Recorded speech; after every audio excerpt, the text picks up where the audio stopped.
right, so we want to look at what happens with a repurchase versus a dividend. Is it actually causing a difference in things like the intrinsic stock value and the value of my shareholders? Okay. So first of all, impact on financial statements, it's minor. Think about it. If I do a repurchase, what's going to happen? Cash is going to go down. So with a repurchase, cash goes down, right? And treasury stock is going to cause equity to go down. Yeah? Yeah. With a dividend, well, cash goes down.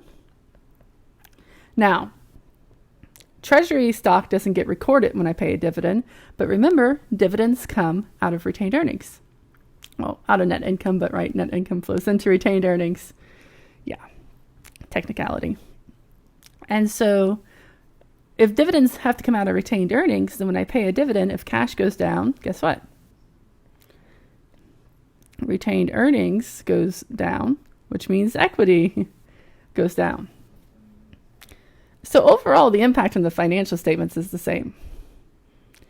Does it come out of a different equity account? Sure. Does that really matter to most of us? No. Right? Cash goes down, equity goes down in both cases, which makes sense because I'm giving something to my shareholders, right? I'm saying, hey guys, I was holding this for you in the firm as your equity. Why don't you have it now? And I'm giving it to them as cash. Does the total shareholder wealth change? No. Before they maybe had $100 in equity in the firm. Now, if I pay out a cash dividend of $20, they have $80 of equity in the firm and $20 cash. They still have $100, right? It's just in a different form. Simple as that. The decision to issue dividends versus repurchases, the impact on the free cash flows? No. Remember, I use free cash flows to do those 5 different things. Either do something with debt, do something with short-term investments, or do a repurchase or a dividend. Repurchases and dividends happen after free cash flows are determined. So does it impact free cash flows if I choose to do a repurchase versus a dividend? Nope. Right? They're both uses of free cash flows. They come after the fact. So no, they can't affect it. So no difference there. So no difference on the financial statements, really. No difference on free cash flows. Well, what about the value of operations?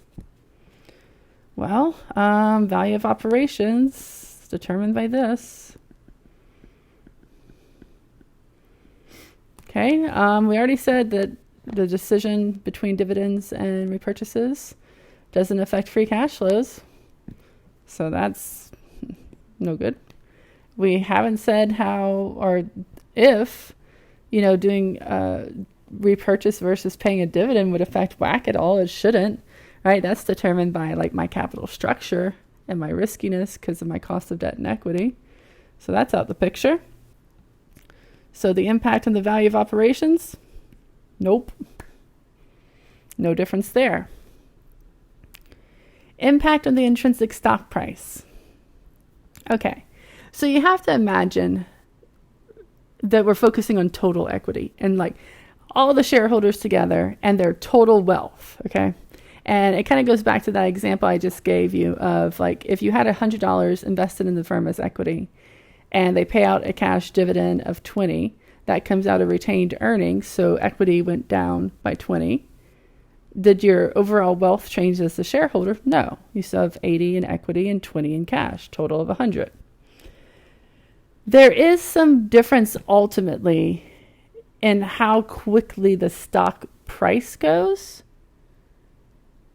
Or I should say, how quickly the stock price increases is probably better wording. Apologies. But your actual wealth doesn't change. So this chart is somewhat misleading. Here's what's happening. With the red line on the bottom, the zigzag one, that's assuming we would be paying out dividends instead of doing a repurchase. And so what's happening here is every time we pay out a dividend, the stock price drops. How much does it drop by? The amount of the dividend. Did the shareholder wealth change? No. Right? That goes back to the, $100 of equity. I pay out a dividend of 20, 80 is still in equity. I still have 100. But that 20 is that dip. And it dips again when I pay out another dividend. And it dips again when I pay out another dividend. And notice the stock is still growing. The stock price is still increasing, right? So overall, wealth is still increasing. It's just I'm getting regular payouts from the stock of, let's say, 20, 20, 20, and 20 every time they pay that dividend. And so it does slow the growth of the stock price, but it does not impact the overall wealth of the investor. Whereas with repurchases, I get this nice smooth line. I'm having actually the same rate of growth, or the same rate of growth, I should say, of total wealth. It's just in the repurchase scenario, I don't recognize the wealth until I actually, cash out, until I actually, sell back my shares to the company, until the repurchase happens, right? It's all that growth is being stored as equity. Whereas with the dividend option, that zigzag, that's the stock trying to grow, and then it's like, oh, I got to stop and pay out $20. Kind of like a Monopoly. Like, when it's like, don't pass, whatever, go, jail. But I haven't played Monopoly in years, I don't know.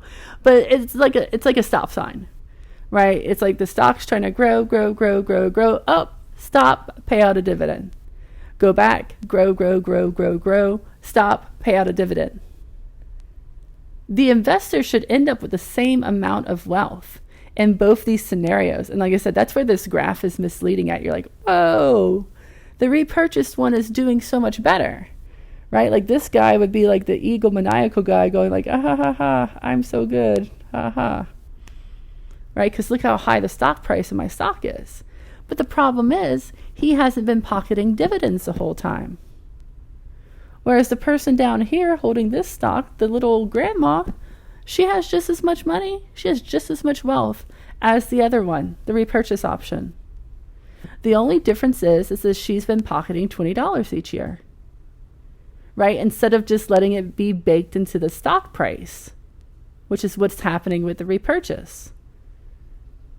All of the ha-ha guys, wealth is wrapped up in that stock, in the equity of the company, and he can't go buy pizza with that equity. Whereas little old grandma can use those dividend payments to pay her monthly light bill kind of thing. She still has the same amount of wealth. She still earned the same amount of wealth. It's just in a different form. Hopefully that makes sense. The book, it's really technical in this area, but hopefully that kind of makes sense that regardless, you're earning the same amount.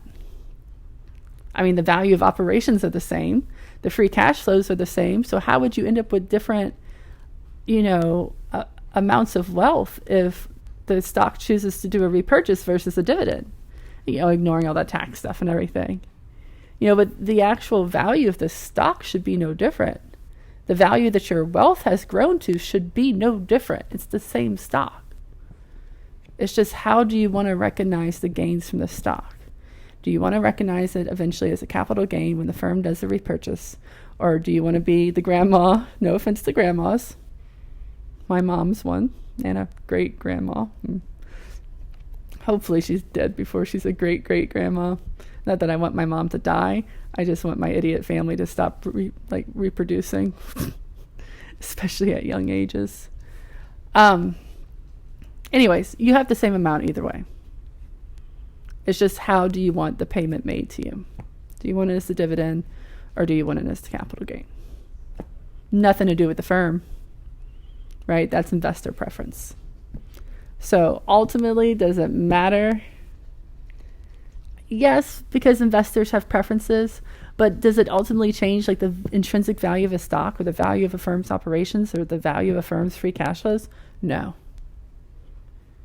The only actual implications it has is all those other things that we've talked about, like the signal it can send to investors or the tax preferences of investors. But actual value, intrinsic value, it has no impact on.